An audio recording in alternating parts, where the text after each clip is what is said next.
ఇప్పుడున్న వ్యక్తి మా అన్నయ్య కాదు, రక్తంలో ఉన్నాడు. మా చిన్నాయన్ని చంపించి ఆల్మోస్ట్ ఇతనే చంపించాడని కూడా చెప్పింది అనుకోండి. వాళ్ళతో కలిసి తిరుగుతున్నారు.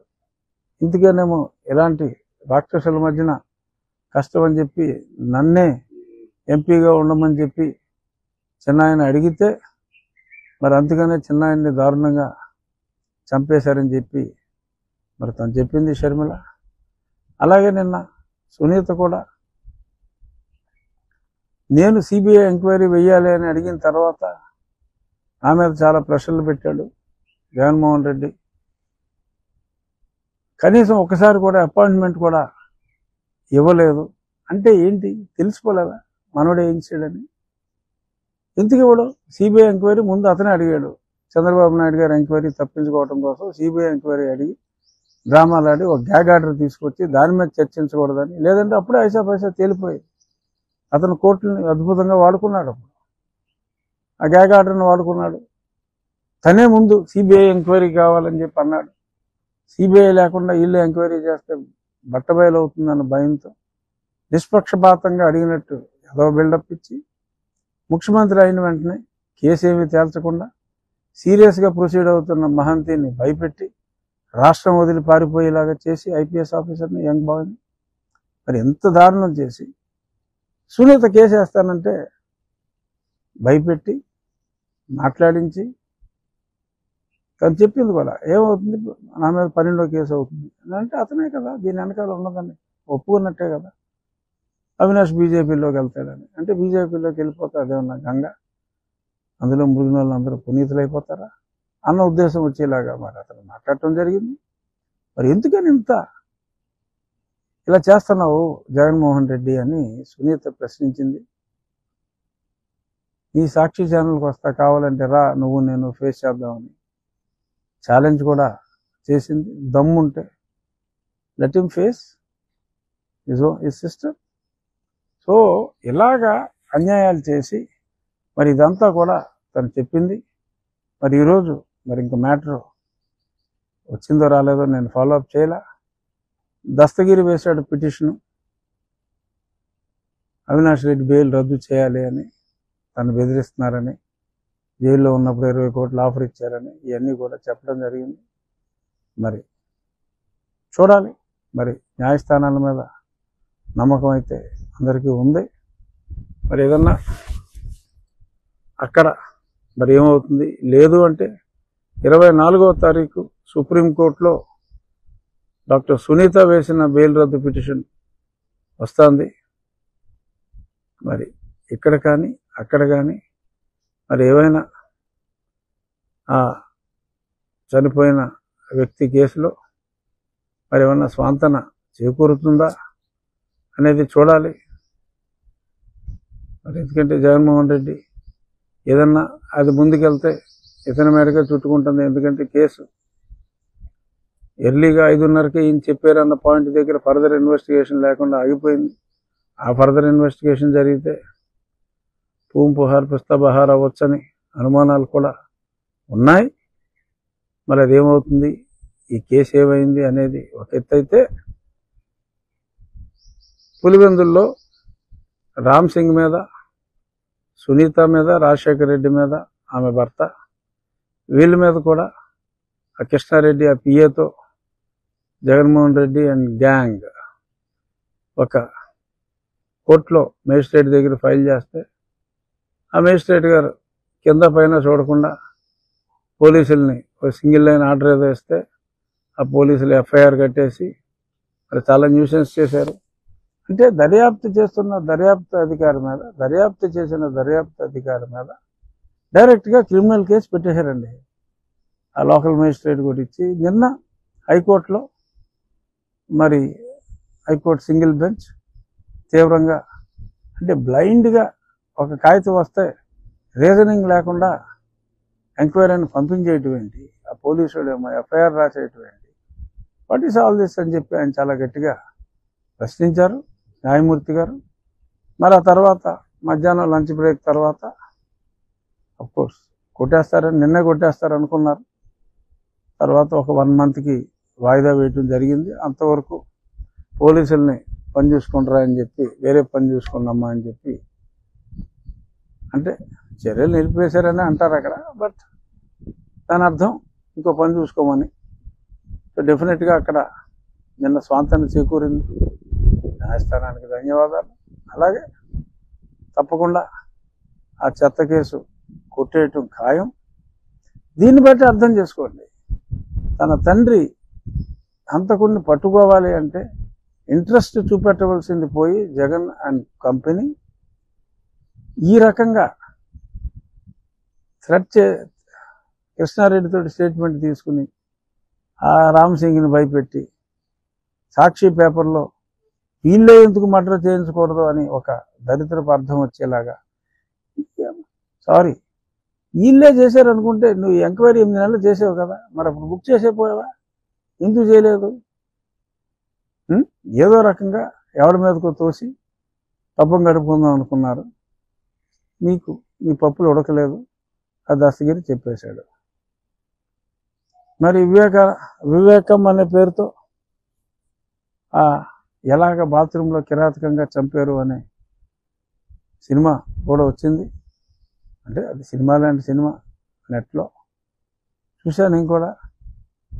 ఆ చంపింది చూసి నాకు షాక్ తిన్నాను. కానీ తను చూసిన పోస్ట్ మార్టం రిపోర్ట్స్ ప్రకారం సినిమాలో చూపెట్టింది ఇంకా తక్కువ, అంతకంటే దారుణంగా నా తండ్రిని వీళ్ళందరూ చంపారు అని చెప్పి కూడా డాక్టర్ సునీత నిన్న ప్రెస్ మీట్లో చెప్పడం జరిగింది. ఇంత నీచమా? మీకు అడ్డు వస్తారని చెప్పి సొంత చిన్నాయన్నే చంపేస్తారా? చెల్లెల్ని బజారు పాలు చేస్తారా? పైగా కన్న కూతురు మీదే అభాండాలు వేస్తారా? ఇది ప్రజలు నమ్ముతారా? ఇది నమ్మి ప్రజలు మీకు ఓటేస్తారా? ఎన్నికల్లో ఆ దొంగ కోడికత్తి ఇదే కదా అప్పుడు నిన్నైనా నన్నైనా గెలిపించింది. సో మరి ఇప్పుడు ఇంకొత్త డ్రామాలు ఇంకేం ఆడతారు? If you are a fair man, let that investigation continue. సిబిఐని మీరే కోరండి. నా మీదకి అనుమానాలు వస్తున్నాయి, let them enquiry and close it అని అడగండి. దమ్ముంటే, ధైర్యం ఉంటే. అడగరు, ఎందుకంటే అందుకే అడగరు. సో అంచేత ఇక జగనన్న డ్రామా కంపెనీ ఆఖరి అంశం ఈరోజు మనం ముచ్చటించుకునేది. ఈయన బుల్లెట్ ప్రూఫ్ బండిలో వెళ్తాడు, కనీసం బయట చేమ చిట్టుకుమన్నా లోపలికి వినపడదు, ఏదో కంటితోడు చుట్ట ఇలా అంటుంది తప్ప. కానీ ఎవరో జగనన్నా అని పిలిస్తే వెంటనే బస్సు ఆపుతాడు.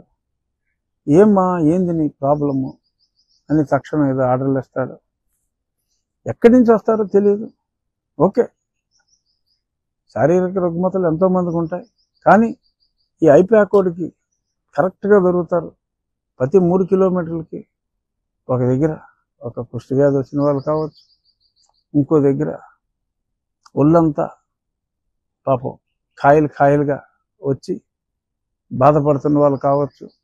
వీళ్ళు ఏరుకొస్తారు. వీళ్ళు అంత మోసం. వీళ్ళు ఏరుకొచ్చి వాళ్ళకి అట్లీస్ట్ ఓకే హ్యాపీ ఏంటంటే వాళ్ళకి ఎంతో కొంత యాక్టింగ్ ఛార్జెస్ పే చేస్తారు. సో యాక్టింగ్ ఛార్జెస్ పే చేసి అట్ సర్టెన్ డిస్టెన్సెస్ ఎక్కడ ఆపాలి అని ఇవాళ పేపర్లో కూడా వచ్చింది. ఆ కెమెరా వాళ్ళు రెడీగా ఉంటారు. ఆ కరెక్ట్ యాంగిల్లో ఎవరికన్నా అంగవైకల్యం ఉంటే అంగవైకల్యం బాగా పడేలాగా ఒక కెమెరా, జగన్మోహన్ రెడ్డి గారు కాస్త బాధపడుతూ ఉంటే ఆ బాధని బాగా యాంప్లిఫై చేసేలాగా వెంటనే పేపర్లో, సాక్షిలో వృద్ధురాలు ఆపితే వెంటనే బస్సు ఆపి పరామర్శించిన జగనన్న. అప్పుడు ఎలక్షన్లో చూసాం, లాస్ట్ టైం ఇలాగే డ్రామాలు ఆడేవాడు ఐప్యాకోడు. ఇలాగే మళ్ళీ సేమ్ డ్రామాలు ఇంకా మారలా ఇల్లు, అదే డ్రామాలు రిపీటు. కానీ మరి ఇంకా ఎవడో ఎలక్షన్ క్యాంపెయిన్కి ఇండివిజువల్గా వెళ్తున్నాడు. మరి ఇంకా ఆ మీటింగులకి ఆర్టీసీ బస్సుకి ఇద్దరు కూడా అతని మీటింగులకి రావట్లేదు. చాలా దారుణం. చంద్రబాబు గారు రోడ్ షోలకి పోటెత్తున్నారు జనం. ఈయనేమో భారీ బహిరంగ సభలో మేము సిద్ధం అని ఏదో మొదలెట్టారు. బట్ మేము సిద్ధంగా లేవురా బాబు అని చెప్పి జనం అందరూ కూడా పని చూసుకోరా బాబాయ్ అబ్బాయి అని చెప్తున్నారు. అయినప్పటికీ సిగ్గు లేకుండా సాక్షులు అయితే మటుకు బేభత్సంగా రాసుకుంటున్నారు. నిన్న అన్ని పేపర్లో వచ్చింది. నేను సుప్రీంకోర్టులో వేసిన కేసు, జగన్మోహన్ రెడ్డి సిబిఐకి చివాట్లు పెట్టారు, ఇంకో 4 వారాలు టైం ఇస్తున్నాను, ఆలస్యానికి కారణం ఎందుకు చెప్పట్లేదు, ఇవన్నీ కూడా చాలా స్పష్టంగా చెప్పారు. ఈనాడు ఆంధ్రజ్యోతిలో హెడ్లైన్ వచ్చింది. సాక్షిలో చూసా, నాకు ఎక్కడా కనపల్లా. తర్వాత ఎవరన్నా చెప్తే సాక్షులు ఎక్కడ కనపడలేదా అంటే వెతికి పట్టుకున్నారు ఎక్కడో ఒక 4 లైన్లు. ఏదో చిన్న వార్త, 3 కాళ్ళ కోడి జననం, 5 కాళ్ళ కుక్క జననం అని చెప్పి వేస్తూ ఉంటారు చిన్న వార్తలు అప్పుడప్పుడు. అలాంటి వార్తగా దాన్ని వేశారు తప్ప, ఎందుకంటే మరి అంత తప్పు చేశాడు లేదు.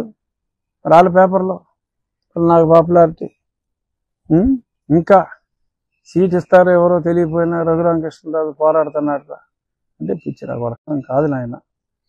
నా పోరాటం ప్రజలకు. గత నెల రోజుల్లో వైసీపీ పార్టీ నుంచి టీడీపీలో కావచ్చు, బీజేపీలో కావచ్చు, జనసేనలో కావచ్చు జాయిన్ అయిన వాళ్ళని తప్పుగా మాట్లాడాల. కానీ 3 నెలల ముందు వీళ్ళల్లో ఎవడైనా 4 సంవత్సరాల నుంచి 4.5 సంవత్సరాల నుంచి ఇతని అవినీతిపై అన్యాయాలపై పోరాడుతున్నాను నేను. Because we have to remove him from the political system for the welfare of the people అనే ఒకే ఒక ఉద్దేశంతో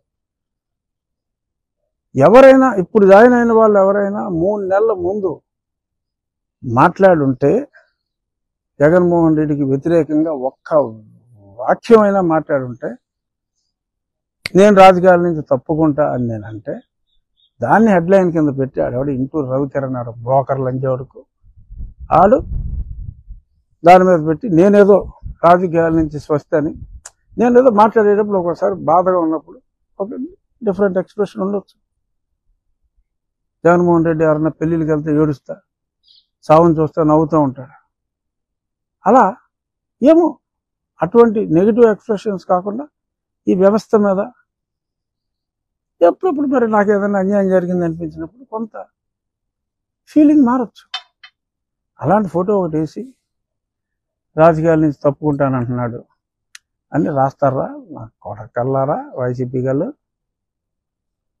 నేను ప్రజాక్షేత్రంలోనే ఉంటున్నా, నాకు అలసట లేదు, అలసట రాదు.